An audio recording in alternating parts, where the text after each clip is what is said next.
Ensuite, il s'est rendu jusqu'aux chaînes de Morée.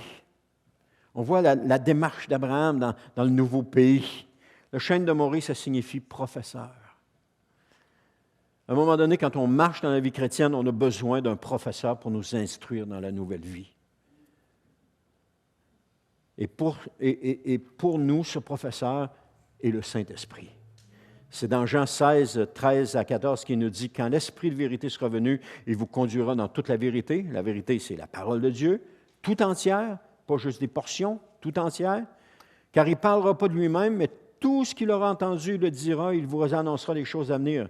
Il manifestera ma gloire, car il puisera dans ce qui est à moi et vous l'annoncera.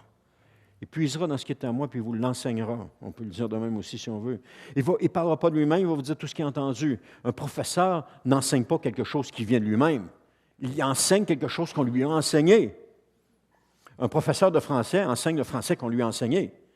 S'il enseignait quelque chose de lui-même, bon, tout le monde écrirait un français différent parce que chacun dirait oh, « Non, OK, on va modifier cette règle-là parce qu'elle n'avait pas de sens, on va la mettre de même. » L'autre professeur dit « Non, non, on la garde de même, mais moi, je vais modifier celle-là. » L'autre dit « Non, non, ces deux-là, on ne touche pas à ça, on va toucher à celle-là plutôt. » Tout le monde aurait ses règles, puis tout le monde, ça ne ferait pas de sens, on ne serait pas capable de se corriger. Alors, le Saint-Esprit prend ce que Jésus lui donne et il nous l'enseigne. Il est notre professeur. Alors, comme Dieu marchait avec Abraham et Sarah, le Saint-Esprit marche avec nous dans cette nouvelle vie.